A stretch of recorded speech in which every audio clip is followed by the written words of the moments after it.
बच्चों आपने फार्म भर दिया होगा, तो आपका पेपर जो है 4 नवंबर और 20 जनवरी को होने वाला है। 4 नवंबर को जो पेपर होगा वो आपका पहाड़ी क्षेत्र में और 20 जनवरी में प्लेन क्षेत्र यानी कि सब जगह होगा। और इसमें आपका जो खंड सेकंड मिलेगा आपको पेपर में वो अंगणित का मिलेगा, जिसमें क्वेश्चन नंबर 41 से शुरू होंगे और क्वेश्चन नंबर आपके 60 तक चलेंगे, यानी कि 20% आपके आते हैं मैथ के। और ये सारे पर्सन जो है मोस्ट इंपॉर्टेंट होते हैं। जो बच्चा मैथ वाला पार्ट कर पाता है वही इनको उसी का सिलेक्शन 100% पक्का होने वाला है।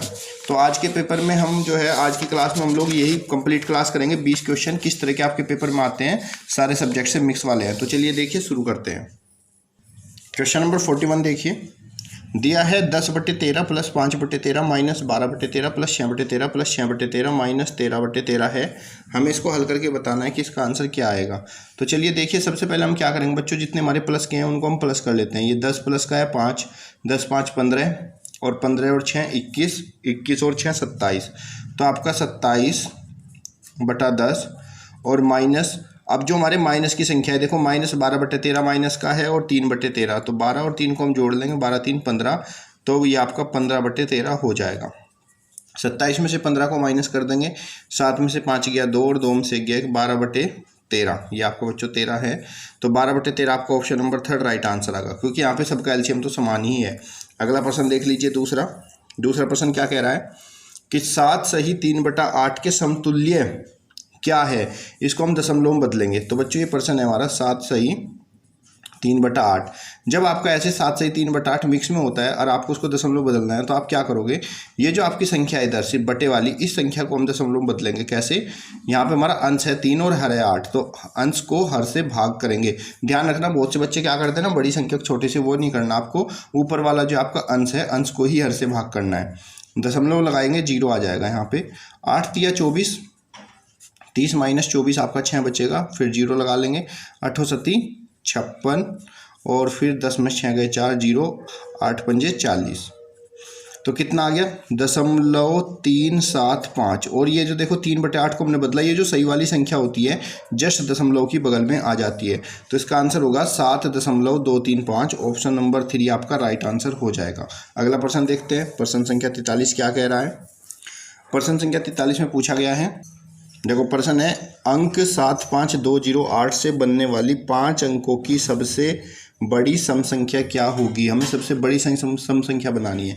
तो जब बच्चों हम बड़ी से बड़ी संख्या बनाती हैं दिए गए अंकों, तो पहले अंकों को घटते हुए क्रम में लिखते हैं। लेकिन अगर मुझे ये सम संख्या बनानी है, तब सम संख्या के लिए मेरा जो इकाई का अंक होगा, सबसे बाद का अंक, वहाँ पे मुझे सम संख्या चाहिएगी।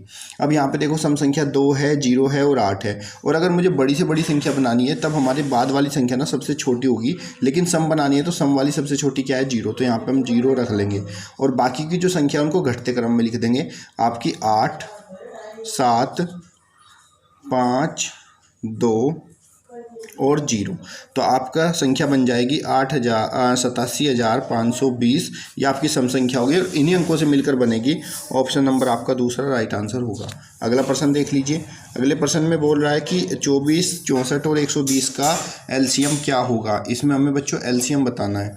तो हमारा 24 64 और 120 का हम यहाँ पे एलसीएम ज्ञात करेंगे। एलसीएम तो आप लोगों को पता ही है कैसे निकालते हैं। इसके हमें बाज्य गुणनखंड करेंगे 2 से, 24 12 बार, 2 तिया 6, 2 दूनी 4 32 और 60 दूनी 120। फिर 2 से करेंगे, 2 6 12 16, 3 से, फिर 2 तिया 6, 2 8 16 और 15। फिर आप 2 से 3 और 2 चौक 8, 15 ऐसे ही रहेगा। फिर 2 से 3, 2 दूनी 4, फिर 15 ऐसे ही रहेगा। इनके बाज्य गुणनखंड की गुणा कर लेंगे, 2 दूनी 4 दूनी 8 दूनी 16 दूनी 32 और 32 तिया 3 दूनी 6, 3 तिया 9 96 और 96 को 5 से गुणा करेंगे तो कितना 960 आ जाएगा। तब इसका एलसीएम आपका कितना होगा बच्चों, 960। ऑप्शन नंबर 3 आपका राइट आंसर है। अगला प्रश्न देख लीजिए, बहुत ही इंपॉर्टेंट प्रश्न है ये, बस वाला हर सवाल में आता है, तो हर पेपर में आता है और हर साल आता है। ठीक है बच्चों, चलिए देखिए प्रश्न। एक बस किसी स्थान के लिए 10:05 पर चलती है और अपने गंतव्य स्थान पर 3:40 पर पहुंच जाती है दोपहर में। तो उसे कितना समय लगा बस को ये बताना। तो बस जो है ना बच्चों सुबह ही निकली थी, सुबह ही बस निकली, तो सुबह के टाइम को हम एएम कहते हैं। तो 10:05 AM पर चली और ये दोपहर में पहुंची, दोपहर में कब 3:40 पर पहुंची। तो बच्चों ये समय हमारा AM है और ये समय हमारा PM है, लेकिन जब हम इनकी ड्यूरेशन निकालते हैं, समय निकालते हैं, तब हमें समय को ना AM PM में नहीं, इनको घंटों में रखना होता है। तो ये 3:40 PM है। जो हमारा AM का समय होता है वो तो ऐसे ही रहता है, ये 10 और 5 घंटे हो गए। और जो हमारा PM का समय होता है जैसे 3:40 है, तो इसको हम घंटों में बदलने के लिए 12 इसमें जोड़ देते हैं। जब भी हमारा PM के बाद का होता है, इसको जोड़ेंगे तो 12 3 15:40 हो जाएगा, 15:40 आवर्स। तो ये 10-5 घंटे पर चली थी और 15:40 घंटे पर पहुंची। हमें बताना है समय कितना लगा। अब हम क्या करेंगे, जो इसका पहुंचने वाला समय था 15:40 घंटे, इस 15:40 घंटे में से हम लोग 10-5 घंटे को माइनस कर देंगे। 10-5 घंटे को माइनस करेंगे, 10 में से 5 गया 5, आपका 3 35 हो गया, और 15 में से 10 गया 5। तो इस बस को टोटल 5 घंटे 35 मिनट लगे। ऑप्शन नंबर 3 आपका राइट आंसर होगा। ठीक है बच्चों, ये समझ में, ये ध्यान रखना, जब AM PM का चक्कर होगा तो PM को हम घंटों में बदल लेंगे 12 जोड़कर। अगला प्रश्न देख लीजिए, बहुत ही आसान है अगला प्रश्न। इसे कह रहा कि शब्दों में कैसा लगे, तो 389 है और ये 607 है, तो बहुत ही ज़्यादा आसान है, हर बच्चा कर लेगा। 389 और 607 कहाँ पे है, ये रहा 389, 389 607। ऑप्शन नंबर 1 आपका राइट आंसर होगा। चलिए देखते हैं प्रश्न संख्या 47। प्रश्न संख्या 47 है 30.33, 3.003 और 333.03 और 0.33 का योगफल क्या होगा। तो बच्चों जब हम संख्याओं का योगफल निकालते हैं तो योगफल के लिए बस एक बात ध्यान रखनी है कि दशमलव के नीचे दशमलव रखना। जैसे 30.33, उसके बाद फिर दशमलव के नीचे दशमलव रखेंगे और ये 3003 आएगा। फिर दशमलव के नीचे दशमलव रखना है, 3 3 और 3 आएगा, और इधर 0 3, और फिर दशमलव के नीचे दशमलव रखना है, इधर 3 3 3 है। तो जब भी हम दशमलव को जोड़ते घटाते हैं तो बस ध्यान रखना दशमलव के नीचे दशमलव होना चाहिए। जो बाकी खाली जगह है वहाँ पे आप 0 0 से उसको फिल कर सकते हो, ना भी करो तो भी कोई बात नहीं। अब इनको जोड़ लेंगे। 3 3 कितना हो गया बच्चों, 6, 3 3 6 3 9, 3 3 6 3 3 6 3 3 6 और 3, तो 366.696। ऑप्शन नंबर आपका दूसरा राइट आंसर होगा। बस बच्चों जब आपको प्लस माइनस करना होता है दशमलव को, तो दशमलव के नीचे दशमलव होना चाहिए। अगला प्रश्न देख लीजिए, कह रहा है कि इन निम्नलिखित संख्याओं को बढ़ते हुए क्रम में लिखिए। इनका हमें बढ़ता हुआ क्रम लिखना है बच्चों। अब संख्याओं को अगर हमें बढ़ते हुए क्रम में लिखना है तो उसके लिए इन तीनों को पहले एक जैसा बनाना पड़ेगा। ये 3/8 है, ये 38% है, और ये दशमलव में 0.038 है। तो ऐसा करते हैं, इन सबको हम ना दशमलव में ही बदल लेते हैं। पहले 3/8 को बदलेंगे दशमलव में, तो उसके लिए क्या करेंगे, 3 को 8 से हमें भाग करना पड़ेगा। यहाँ पे भाग कर लेते हैं, दशमलव लगाया 0 आ गया, 8 तिया 24, 10 में 4 गया 6 हो गया आपका 0, 8 सती 56, और 10 में 6 गया 4, 8 पंजे 40। तो कितना हो गया, ये हो गया 0.375। और भाई प्रतिशत को दशमलव बदलते हैं तो क्या करते हैं, प्रतिशत का निशान हटाते हैं और इसको 100 से भाग कर देते हैं। 100 से भाग करेंगे तो 2 के बाद दशमलव, ये हो जाएगा 0.38, और ये तो पहले ही दशमलव में है 0.038, और हमें इसको बढ़ते हुए क्रम में लिखना था बच्चों। तो बढ़ते हुए क्रम में हम इसकी तुलना करेंगे तो देख लो, ये 0.38 है। सबको हम क्या करेंगे, लाइक बना लेंगे, यानी कि दशमलव के बाद 4 अक्षर हैं तो यहाँ भी 4 अक्षर लगा देंगे। अब देखो ये 0.38 है, 38 है, ये 37 है, और ये 0.0038 है। तो इसका मतलब सबसे बड़ी संख्या कौन सी हो गई हमारी, सबसे बड़ी संख्या हमारी ये हो गई 38%। सबसे बड़ी संख्या हो गई 38%। किस में लिखना था, बढ़ते हुए क्रम में। तो बढ़ते हुए क्रम में लिखने के लिए पहले हम सबसे छोटी संख्या हमारी कितनी हो गई, यही वाली है सबसे छोटी संख्या 0.0038। उससे बड़ी संख्या हमारी कौन सी हो जाएगी बच्चों, ये 3/8 हो जाएगी, और सबसे बड़ी जो हमारी ये है 38%। तो ऑप्शन नंबर देख लो इसमें कौन सा है, 3/8 बीच में, 38 बाद में, और 0.338। ऑप्शन नंबर आपका तीसरा राइट आंसर होगा। ये बढ़ते हुए क्रम में है। ठीक है बच्चों, कभी हम संख्या को बढ़ते घटते क्रम में लिखें तो पहले उनको एक जैसा बना लेंगे, या तो सबको बटे में रखेंगे या दशमलव, या सबको दशमलव में या फिर प्रतिशत में, ये ध्यान रखना है। अगला प्रश्न देख लीजिए, बहुत बढ़िया है आपका, लाभ हानि से प्रश्न है। कह रहा कि अंकित ने एक पुरानी घड़ी 65 रुपये में खरीदी और उसकी मरम्मत के लिए 15 रुपये लगाकर उसे 100 रुपये में बेच दिया। उसका लाभ प्रतिशत क्या है, हमें ये बताना है। तो घड़ी खरीदी, ये आपका क्रय मूल्य हो गया। घड़ी खरीदी कितने में, 65 रुपये में, और उसके ऊपर ऊपरी खर्च भी हुआ। ऊपरी खर्च कितना हुआ, 15 रुपये उसको ठीक करने में। तो वो घड़ी कुल कितने की मिली, तो कुल क्रय मूल्य जो आपका हुआ, 65 रुपये की घड़ी खरीदी, 15 रुपये उस पर खर्च करें, तो ये आपकी हो गई 80 रुपये की। ठीक है, और उसको 100 रुपये में बेच दिया, यानी कि विक्रय मूल्य है। विक्रय मूल्य कितना है उसका 100 रुपये में, कॉस्ट सेलिंग प्राइस उसका 100 रुपये है। उसका लाभ प्रतिशत क्या है, तो पहले बच्चों देख लो लाभ कितना हुआ। प्रॉफिट बराबर क्या होता है, विक्रय मूल्य 100 रुपये में बेचा और माइनस क्रय मूल्य 80 में तो खरीदा था उसको, यानी कि टोटल 80 में ही तो पड़ी थी वो, तो उस पर 20 रुपये का लाभ हो गया। हमसे पूछा है कि लाभ प्रतिशत क्या होगा, तो प्रॉफिट परसेंटेज बराबर क्या होता है, लाभ जो भी हमारा लाभ आया वो और बटे में जो भी हमने खर्च किया था, जो हमारा क्रय मूल्य था 80, तो 20 भाग 80 गुणा 100, 20 चौक 80, 4 से 100 कटेगा 25%। तो इस पर जो लाभ है वो 25% होगा। ऑप्शन नंबर 1 राइट आंसर हो जाएगा। अगला प्रश्न देखिए, प्रश्न संख्या 50। अंजू ने 5,000 रुपये 15% वार्षिक ब्याज दर से साधारण ब्याज पर उधार लिए और 3 वर्ष के बाद वापस किए। उसे कितनी राशि से हिसाब चुकता करना होगा। तो अंजू ने लिए थे 5,000 रुपये। देखो जो पैसे लेते हैं उधार उनको हम मूलधन कहते हैं। तो बच्चों यहाँ पे हमारा जो मूलधन है वो 5,000 रुपये है। दर है उसकी वार्षिक जो है दर है वो 15% है। दर को हम मूलधन को P से दर्शाते हैं, दर को R से, और 3 वर्ष के बाद वापस किए जो समय है वो आपका 3 वर्ष हो गया। अब उसे कितनी राशि देनी पड़ेगी, तो राशि देने के लिए उसे भाई जब लौटाएगा तो वो क्या लौटाएगा, मूलधन और प्लस में जो उसका ब्याज आया सिंपल इंटरेस्ट उतना ही तो लौटाएगा। अब पहले हम क्या करेंगे बच्चों, ब्याज निकालेंगे। तो साधारण ब्याज बराबर जिसको सिंपल इंटरेस्ट कहते हैं होता है मूलधन गुणा दर गुणा समय और भाग 100। मूलधन कितना है 5,000 रुपये, दर 15% और समय 3 वर्ष है, और भाग करेंगे 100 से। 100 से 2 जीरो कट गई, 15 तिया 45 और 45 पंजे, 15 तिया हो गया 45, तो 45 गुणा 50, पंजो पंजो 25, 5 चौक 20, तो 22, तो यहाँ पे ब्याज हो गया 2250 रुपये। अब कितने रुपए लौटाएगी हमसे, तो ये पूछा है कितने रुपए देकर हिसाब चुकता करेगी। तो बच्चों 5,000 रुपये तो उसने लिए थे उधार से, और ये इतना उसके ऊपर ब्याज हो गया 2 2 5 जीरो का, इनको जोड़ेंगे 0 5 2 और 7, तो 7,250 रुपये चुकाकर उसका हिसाब पूरा होगा। ऑप्शन नंबर 4 आपका राइट आंसर हो जाएगा। अगला प्रश्न देख लीजिए, ये प्रतिशत से इम्पोर्टेंट है। एक स्कूल में 72 छात्र हैं, तो कुल जो स्टूडेंट हैं यहाँ पर वो 72 हैं। अंग्रेजी 72 छात्र, एक स्कूल में 72 छात्र अंग्रेजी के हैं। एक मिनट, ये बच्चों अंग्रेजी के छात्र हैं, इंग्लिश पढ़ने वाले छात्र हैं 72, और 80 छात्र हिंदी के, हिंदी पढ़ने वाले छात्र हैं 80, तथा विज्ञान साइंस पढ़ने वाले छात्र हैं 48, और मैथ पढ़ने वाले गणित के जो छात्र हैं वो 160 हैं।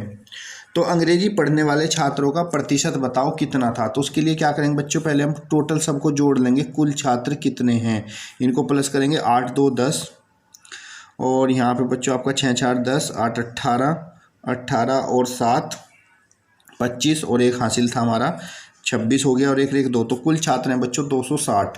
अंग्रेजी का प्रतिशत पूछ रहा है कि अंग्रेजी पढ़ने वाले छात्रों का प्रतिशत क्या है। तो अगर हमें जिस भी सब्जेक्ट के प्रतिशत निकालना होगा उसके लिए क्या करेंगे, जो भी हमारे छात्र होंगे अंग्रेजी पढ़ने वाले छात्र अपॉन में टोटल कुल छात्रों इंटू में 100 कर देंगे। तो यहाँ पे अंग्रेजी पढ़ने वाले छात्र कितने बच्चों 72 हैं, और टोटल छात्र हैं 260, और गुणा में 100 कर देंगे तो आपका प्रतिशत निकल के आ जाएगा। 0 से 0 काट देंगे और ये हमारा कैंसिल हो जाएगा यहाँ से बच्चों। 2 से 2 पंजे 10, और 2 एकम 2, 2 तिया 6। तो बच्चों यहाँ पे टोटल छात्र ना 360 थे, यहाँ पे 360 लिखिए बच्चों। 0 से 0 काट दिया हमने, और 2 पंजे 10, 2 एकम 2, 2 अठे 16 आएगा। 18 चौक 72, 4 पंजे कितना हो गया बच्चों 20। तो टोटल इंग्लिश पढ़ने वाले जो छात्र हैं वो आपके 20% है। यहाँ पे बेटा प्लस ध्यान से करना, जोड़ने में 360 था, हमने 260 लिख दिया क्योंकि 2 हासिल भी तो थे इसलिए। अगला प्रश्न देख लीजिए। कार्य और समय का प्रश्न बार बार पेपर में पूछा जाता है और इम्पोर्टेंट भी है। देखो प्रश्न को कैसे करना है। किसी कार्य को 3 व्यक्ति ए बी सी, ए जो है काम को 12 दिन में कर लेता है, और बी जो है वो काम को 20 दिन में कर लेता है, और सी जो बंदा है ये काम को 24 दिन में पूरा कर लेता है। कह रखा अगर तीनों मिलकर एक साथ काम को कर लें तो वो कितने दिन में कार्य पूरा होगा, हमें ये बताना है। तो बच्चों अगर ए 12 दिन में काम करता है तो 1 दिन का काम हम इसका निकाल लेंगे। 1 दिन में जो 1 है वो 1/12 करेगा। हमेशा आपको जितने भी दिन में काम देता है उसका 1 दिन का काम निकालिए। आप बी का 1 दिन का काम हो जाएगा 1/20, और सी का 1 दिन का काम हो जाएगा आपका 1/24। एक एक दिन का काम आपको पहले निकालना है। उसके बाद हम तीनों का 1 दिन का काम निकाल लेंगे। तीनों का 1 दिन का काम, तो 3 1 दिन में कितना करेंगे। देखो ए जो है 1 दिन में करता है 1/12, बी करता है 1/20, और सी करता है 1/24। तो तीनों 1 दिन में करेंगे। इनको तीनों के काम को जोड़ लेंगे, 1/12, 1/20 और 1/24। 24। 12, 20 और 24 का एलसीएम ले लेंगे। 12, 20, 24 का एलसीएम कितना होगा बच्चों? इनका एलसीएम आ जाएगा 120। ठीक है, तो 12 दशा में 120 होता है बच्चों, और 20 छिक्का 120 और 24 पंजे 120, इनको जोड़ लेंगे हम। 10 6 16 और 5 21, तो 21/120। इसको हम हल कर लेंगे बच्चों। हल करने पर 3 7 21, 3 चौक 12 और 0 कितना हुआ बच्चों? हमारा 7/40 हुआ हल होके। अब हमसे पूछ रहा है कि तीनों मिलकर काम, तो ये तो तीनों का एक दिन का काम था और कार्य समय उल्टे होते हैं। अगर एक दिन का काम इतना है तो कुल समय काम करने में लगेगा, उसको उल्टा कर देंगे 40/7।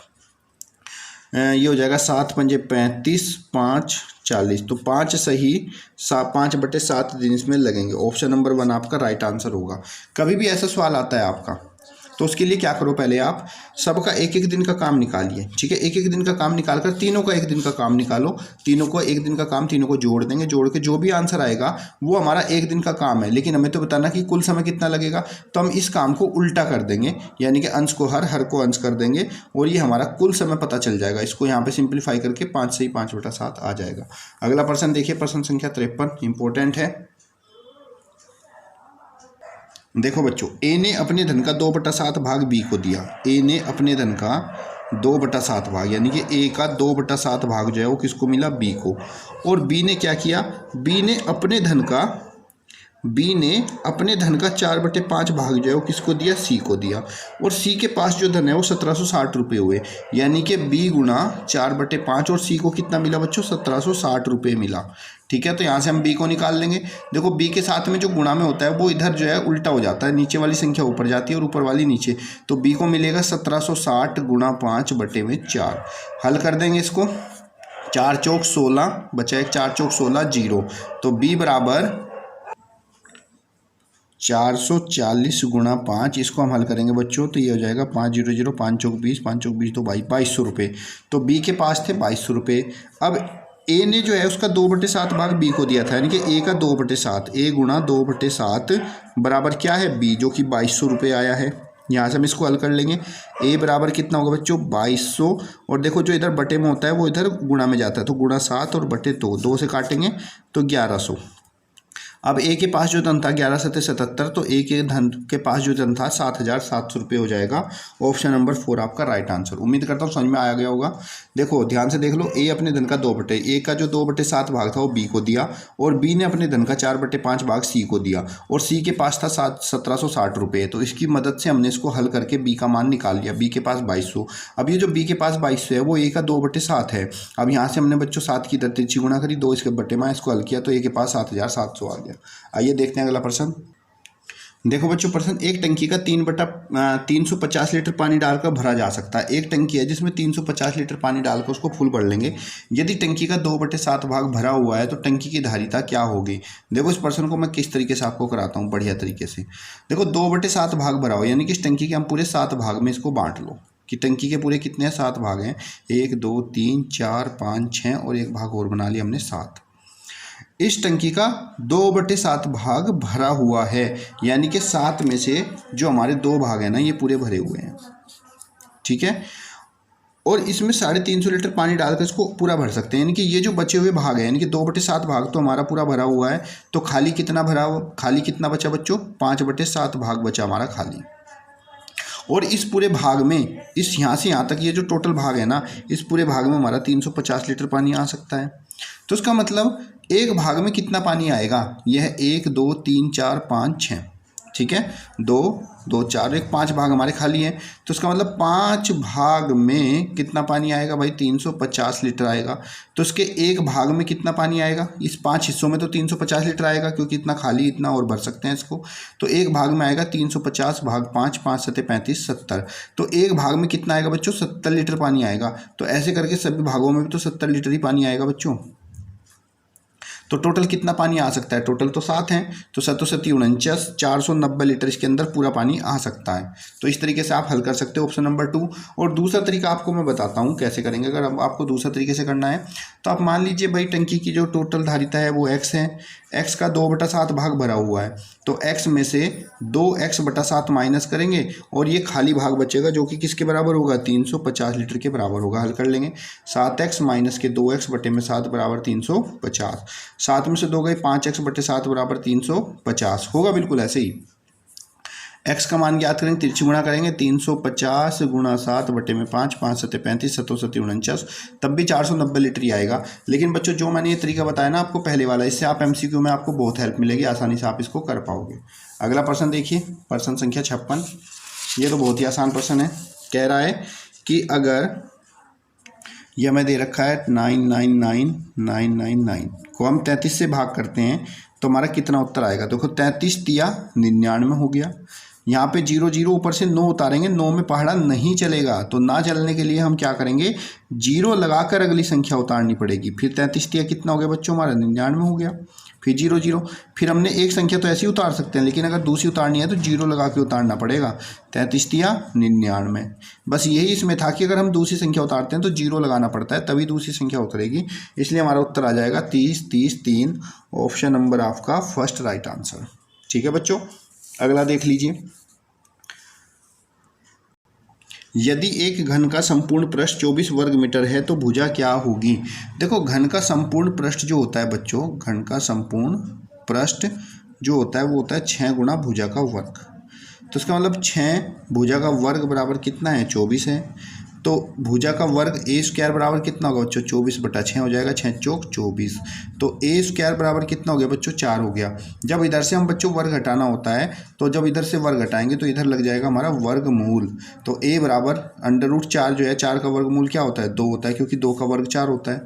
जिसको हल करना आता है ठीक है, नहीं करना आता तो गुणनखंड कर लीजिए, जोड़े में से एक बाहर आएगा। तो इसकी भुजा कितनी होगी बच्चों, 2 मीटर हो जाएगी। ऑप्शन नंबर 4 आपका राइट आंसर हो जाएगा। प्रश्न संख्या 58 देख लीजिए। कह रहा है कि दो संख्याओं का अनुपात है 3/4।